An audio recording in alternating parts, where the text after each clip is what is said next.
Hello everyone, welcome to the study with Mayank. मैं हूं आपका मयंक। हम लोगों की यहां पर यूपीपीएससी पीसीएस परीक्षा के लिए प्रीवियस ईयर की पॉलिटी क्वेश्चन की सीरीज चल रही है। आज आपका यहां पर टेस्ट नंबर 3 है। यहां पर हम लोग यूपीपीएससी प्रीलिम्स से 2014 में आए हुए प्रश्नों को देखेंगे। तो चलिए स्टार्ट करते हैं आज का वीडियो। देखते हैं हमें क्या क्या डिस्कस करना है। यहाँ पर पहला प्रश्न है, निम्नलिखित में से किस एक अधिनियम द्वारा भारत में संघीय न्यायालय की स्थापना की गई थी? भारतीय परिषद अधिनियम 1861, भारत सरकार अधिनियम 1909, भारत सरकार अधिनियम 1919 या उपयुक्त में से कोई नहीं।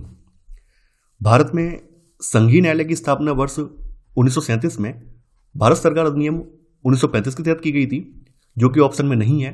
तो आंसर होगा आपका यहां पर डी वाला। दूसरा प्रश्न है, निर्वाचन आयोग तो हटाया जा सकता है? मुख्य निर्वाचन आयुक्त द्वारा, प्रधानमंत्री द्वारा, मुख्य निर्वाचन आयुक्त के परामर्श पर, राष्ट्रपति द्वारा या भारत के मुख्य न्यायाधीश द्वारा? देखिए, भारत के संविधान के अनुच्छेद 324 के उप अनुच्छेद 5 में यह वर्णित है कि मुख्य निर्वाचन आयुक्त उसके पद से उसी रीति और उन्हीं आधारों पर हटाया जा सकता है जिस तरह से उच्चतम न्यायालय का न्यायाधीश हटाया जाता है। तो यहां पर आपका सही आंसर होगा सी वाला। तीसरा प्रश्न है, सर्वोच्च न्यायालय का न्यायाधीश अपना पद त्याग सकता है? पत्र लिखकर मुख्य न्यायाधीश को, राष्ट्रपति को, प्रधानमंत्री को, विधि मंत्री को। लेकिन सर्वोच्च न्यायालय का न्यायाधीश अपना पद त्याग सकता है, ये राष्ट्रपति को पत्र लिखकर अपना पद त्याग सकता है, और ऐसा अनुच्छेद 124(2) में वर्णित है। यानी अनुच्छेद 124(2)(a) के अनुसार सर्वोच्च न्यायालय का कोई न्यायाधीश राष्ट्रपति को संबोधित करके अपने हस्ताक्षर सहित लेख द्वारा अपना पद त्याग सकता है। तो यहां पर आपका सही आंसर होगा बी वाला। चौथा प्रश्न है, निम्नलिखित में से राज्यसभा के विषय में कौन सही है? यह भंग नहीं की जा सकती है, इसका कार्यकाल 5 वर्ष का होता है, प्रत्येक 2 वर्ष बाद इसके 1/3 सदस्यों का कार्यकाल समाप्त हो जाता है, इसके सदस्य 25 वर्ष से कम आयु के नहीं होंगे। आपको यहां पर कूट की सहायता से सही उत्तर का चयन करना है। ठीक है, जैसा कि आप लोग जानते हैं कि राज्यसभा एक स्थायी सदन है, इसे भंग नहीं किया जा सकता है। तो यहां पर आपका पहला वाला कथन बिल्कुल सही है। इसके सदस्यों का कार्यकाल 5 वर्ष का नहीं होता है, बल्कि 6 वर्ष का होता है। तो यहां पर आपका सेकंड वाला कथन गलत हो जाएगा। प्रत्येक 2 वर्ष के बाद इसके 1/3 सदस्यों का कार्यकाल समाप्त हो जाता है। यहां पर आपका थर्ड वाला सही है। इसके सदस्य जो है, इन सदस्यों की आयु जो है कम से कम 30 साल होनी चाहिए, यानी इसके सदस्य जो है 30 वर्ष से कम आयु के नहीं होंगे। तो यहां पर आपका चौथा वाला गलत है। यहां पर आपका केवल 1 और 3 सही है। तो आपका सही आंसर होगा यहां पर सी वाला, 1 और 3। पांचवा प्रश्न है, भारत की संसद में होते हैं राष्ट्रपति, राज्यसभा, लोकसभा, उपराष्ट्रपति। आपको यहां पर कूट की सहायता से सही उत्तर का चयन करना है। देखिए, भारतीय संविधान के अनुच्छेद 79 के अनुसार भारतीय संसद जो है ये राष्ट्रपति, राज्यसभा और लोकसभा से मिलकर बनती है। तो आपका सही आंसर होगा यहां पर ए वाला, यानी 1, 2 और 3। छठवां प्रश्न है, केंद्र सरकार तथा राज्यों के मध्य आर्थिक संबंधों की विवेचना की गई है? अनुच्छेद 168 से 171 के अंतर्गत, अनुच्छेद 268 से 281 के अंतर्गत, अनुच्छेद 278 से 291 के अंतर्गत, अनुच्छेद 289 से 295 के अंतर्गत। केंद्र सरकार और राज्य सरकारों के मध्य आर्थिक संबंधों की विवेचना अनुच्छेद 268 से 281 के बीच में की गई है। तो आपका यहां पर सही आंसर होगा यहां पर बी वाला। सातवां प्रश्न है, संविधान सभा के संवैधानिक सलाहकार थे Sachchidananda Sinha, K M. Munshi, B N. Rau, T T. Krishnamachari. संविधान सभा के संवैधानिक सलाहकार बी.एन. राव थे। तो आपका सही आंसर है यहां पर सी वाला। आठवां प्रश्न है, निम्नलिखित में से कौन संविधान प्रारूप समिति के सदस्य थे? एन. गोपालास्वामी, जवाहरलाल नेहरू, अल्लादी कृष्णस्वामी अय्यर, सरदार पटेल। आपको यहां पर कूट का प्रयोग करके सही उत्तर का चयन करना है। देखिए, जैसा कि आप लोग जानते हैं, संविधान सभा की सबसे मुख्य समिति प्रारूप समिति थी, और प्रारूप समिति के अध्यक्ष डॉक्टर बी.आर. अम्बेडकर थे। समिति के अन्य सदस्यों में एन. गोपालास्वामी अय्यर या आयंगर, अल्लादी कृष्णस्वामी अय्यर, इसके अलावा के.एम. मुंशी, मोहम्मद सादुल्ला, बी.एल. मित्र जिन्होंने एन. माधवराव की जगह ली थी, और डी.पी. खेतान, इन्होंने टी.टी. कृष्णामाचारी की जगह ली थी। तो यहां पर 1 और 3 सही है, तो आपका सही आंसर है यहां पर सी वाला। 9वां प्रश्न है, निम्नलिखित में से कौन एक संवैधानिक संस्था नहीं है? वित्त आयोग, योजना आयोग, लोक सेवा आयोग, चुनाव आयोग। देखिए, वित्त आयोग के बारे में संविधान के अनुच्छेद 280 में चर्चा की गई है। लोक सेवा आयोग के बारे में संविधान के अनुच्छेद 315 में इसका वर्णन किया गया है। चुनाव आयोग के बारे में संविधान के अनुच्छेद 324 में इसका वर्णन किया गया है। वहीं योजना आयोग की स्थापना 15 मार्च 1950 को एक कार्यालयीय आदेश से की गई है। तो योजना आयोग जो है एक संवैधानिक संस्था नहीं है। योजना आयोग को समाप्त करके इसके स्थान पर 1 जनवरी 2015 से नीति आयोग स्थापित कर दिया गया है।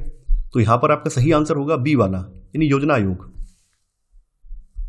10वां प्रश्न है, भारत के राष्ट्रपति पर महाभियोग चलाने के लिए कम से कम कितने दिन पूर्व की सूचना आवश्यक है? 7 दिन, 14 दिन, 21 दिन, 30 दिन। भारत के राष्ट्रपति पर महाभियोग संविधान के अतिक्रमण के आधार पर लगाया जा सकता है जब संसद का कोई सदन इस तरह का आरोप लगाए। तो संविधान के अनुच्छेद 61(2) में कहा गया है कि अगर कोई ऐसा आरोप लगाना है तो उससे पहले राष्ट्रपति को 14 दिन पहले ये सूचना देनी होगी। तो यहां पर आपका सही आंसर है बी वाला। 11वां प्रश्न है, निम्नलिखित अनुच्छेदों में से कौन एक राज्य सरकार को ग्राम पंचायतों को संगठित करने के लिए निर्देशित करता है? अनुच्छेद 32, अनुच्छेद 40, अनुच्छेद 48, अनुच्छेद 51। देखिए, भारतीय संविधान का अनुच्छेद 40 इस सरकार को ग्राम पंचायतों को संगठित करने के लिए निर्देशित करता है। इसके अनुसार राज्य ग्राम पंचायतों का संगठन करने के लिए कदम उठाएगा। तो यहां पर आपका सही आंसर है बी वाला। 12वां प्रश्न है, भारतीय संसद की लोक लेखा समिति के अध्यक्ष को कौन मनोनीत करता है? लोकसभा का अध्यक्ष, प्रधानमंत्री, राष्ट्रपति, राज्यसभा के सभापति। देखिए, लोकसभा का अध्यक्ष एक परंपरा के अनुसार लोक लेखा समिति के अध्यक्ष के रूप में विपक्ष के नेता को मनोनीत करता है। और लोक लेखा समिति में कुल 22 सदस्य होते हैं, जिनमें 15 सदस्य जो हैं लोकसभा से और 7 सदस्य राज्यसभा से आते हैं। तो यहां पर आपका सही आंसर है यहां पर ए वाला। 13वां प्रश्न है, निम्नलिखित में से कौन संसद के दोनों सदनों की संयुक्त बैठक की अध्यक्षता करेगा? राष्ट्रपति, प्रधानमंत्री, राज्यसभा का सभापति, लोकसभा का अध्यक्ष।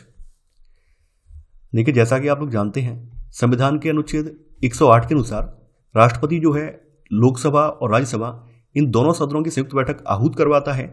और संविधान के अनुच्छेद 118 के अनुसार लोकसभा का अध्यक्ष इन दोनों सदनों की संयुक्त बैठक की अध्यक्षता करता है। तो यहां पर आपका सही आंसर है डी वाला।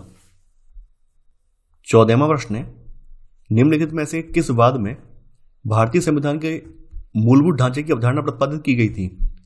इंदिरा साहनी वाद, शंकरी प्रसाद का वाद, रुदल शाह का वाद, या उपयुक्त में से कोई नहीं? देखिए, 1973 के केशवानंद भारती वाद में संविधान के मूलभूत ढांचे की अवधारणा प्रतिपादित की गई थी। तो यहां पर वो ऑप्शन में नहीं है। तो आपका सही आंसर होगा यहां पर डी वाला, उपयुक्त में से कोई नहीं। 15वां प्रश्न है, किसी राजनीतिक दल को क्षेत्रीय दल के रूप में मान्यता दी जाती है यदि वह राज्य में या तो लोकसभा अथवा विधानसभा चुनाव में 4% वोट प्राप्त करता है, वह राज्य में या तो लोकसभा अथवा विधानसभा चुनाव में 6% वोट प्राप्त करता है, वह राज्य में या तो लोकसभा अथवा विधानसभा चुनाव में 8% वोट प्राप्त करता है, या उपयुक्त में से कोई नहीं। देखिए, किसी राजनीतिक दल को राज्य स्तरीय या क्षेत्रीय दल की मान्यता प्राप्त करने के लिए कुछ कुछ कंडीशंस दी गई हैं। जैसे अगर मान लीजिए किसी राज्य में चुनाव हो रहे हैं तो उस राज्य के विधानसभा चुनाव में उसको न्यूनतम 6% वोट मिलने चाहिए या फिर न्यूनतम 2 सीटें मिलनी चाहिए। इन राज्य के विधानसभा के चुनाव में, विधानसभा इलेक्शन में, यहाँ पर मैं VS लिख दे रहा हूँ, तो विधानसभा इलेक्शन में या तो उसको 6% वैध मत मिले या फिर 2 सीटें मिलें। अगर लोकसभा चुनाव हो रहे हैं तो लोकसभा चुनाव में उसको न्यूनतम तौर पर 6% वैध मत मिले या फिर उसे 1 सीट मिले, या फिर इसके अलावा वह लोकसभा या फिर आम विधानसभा चुनाव में कुल वैध मतों का न्यूनतम 8% वैध मत प्राप्त करता है तो उसको क्षेत्रीय दल के रूप में मान्यता दे दी जाती है। तो यहां पर जो है सबसे उपयुक्त आंसर सी वाला होगा, क्योंकि यहां पर ए और बी जो है ये अपूर्ण है। तो आपका सही आंसर होगा यहां पर सी वाला। 16वां प्रश्न है, भारत में निम्नलिखित राज्यों के बनाने के सही कालानुक्रम की पहचान नीचे दिए गए कोड से कीजिए। आंध्र प्रदेश, हिमाचल प्रदेश, हरियाणा, सिक्किम। देखिए, आंध्र प्रदेश राज्य का गठन जो है 1953 में किया गया है, हिमाचल प्रदेश राज्य का गठन 1971 में किया गया है, हरियाणा का 1966 में किया गया है, और सिक्किम राज्य का गठन जो 1975 में किया गया है।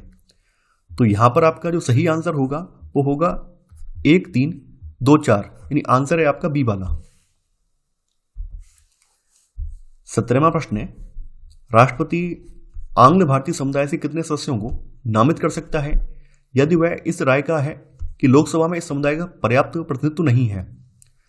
देखिए ये प्रश्न जो है उस समय के हिसाब से 2014 का पेपर हम लोग डिस्कस कर रहे हैं, उस समय के हिसाब से प्रासंगिक था, क्योंकि आज के वर्तमान परिप्रेक्ष्य में आंग्ल भारतीय वाला कॉन्सेप्ट जो है हमारे संविधान से हटा दिया गया है। तो यहाँ पर अभी तो फिलहाल में वैसे कोई आंसर नहीं होगा, लेकिन उस टाइम के हिसाब से आंसर इसका डी था। जैसा कि हम आपको पहले डिस्कस कर चुके हैं कि 2019 में 104 में संविधान संशोधन अधिनियम के जरिए अनुच्छेद 334 में संशोधन करके लोकसभा और राज्य विधानसभाओं में आंग्ल भारतीय सदस्यों की जो नाम निर्दिष्ट करने वाला जो तरीका था उसको खत्म कर दिया गया है।